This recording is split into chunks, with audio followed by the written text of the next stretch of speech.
So, why the Storyteller's Guide to Folklore and not the Writer's Guide to Folklore?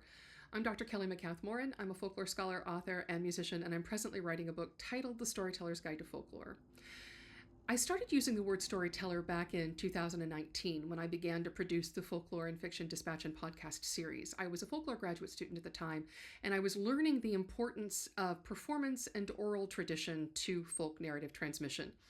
And here's an example of that. So let's say you're singing Tamlin, and 10 other people sing Tamlin. Even if you're all singing in the same key, even if you're all singing the same words, you have 11 versions of Tamlin because you're all going to inflect a little bit differently. Let's say you yourself sing Tamlin 10 more times. You still have 11 versions of Tamlin because you're going to inflect differently a little bit each time. And that's what happened historically. We had lots of people telling the same stories over and over again to their neighbors, to their children, to their students. And those neighbors, children, and students then transmitted these stories down through the years and across geography. So we ended up with linear and geographical transmission of tales. And we ended up with a lot of different performances of that tale as a result.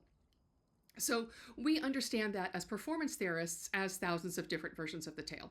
Each performance constituting a version of the tale because it's inflected differently each time, right? So that still happens. That happens especially in legend transmission, which is an incredibly oral genre of folklore. Legends are transmitted by word of mouth when, let's say for instance, your aunt says that her best friend in Scotland said her grandmother used to believe that there was a monster in Loch Ness. That is just a couple sentences long, and it's orally transmitted, but it is a perfectly valid legend.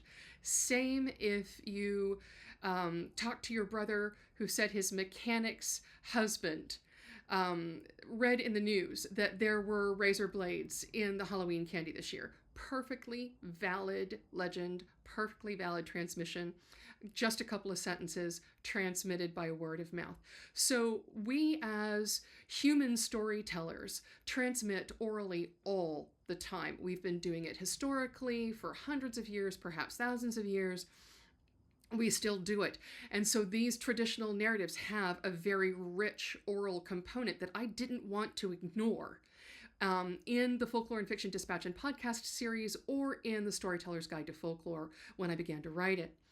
And that brings me to another consideration. So writers write, and playwrights write, and poets write, and songwriters write song lyrics, but traditional stand-up storytellers, traditional stand-up comedians, textile artists who work with thread and linen, painters, showrunners, filmmakers, none of these people necessarily use as their primary transmission tool the written text.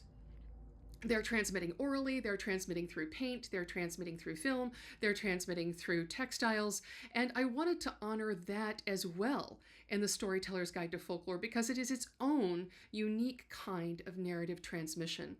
So it was really important to me at the end of the day, it was really important to me not to privilege the text. And we talk about privileging the text in folkloristics. I didn't want to privilege the text when I was talking about traditional folk narratives. I didn't want to privilege the text when I was talking about contemporary transmission of folk narratives, and I wanted to encourage listeners, readers, however you absorb what I'm putting out, I wanted to encourage you not to privilege the text when you're creating with traditional folk narratives, when you're creating new narratives, when you become a tradition bearer of these stories and these songs. So that's why I chose the Storyteller's Guide to Folklore over the Writer's Guide to Folklore. So keep storytelling, and I'll catch you next time.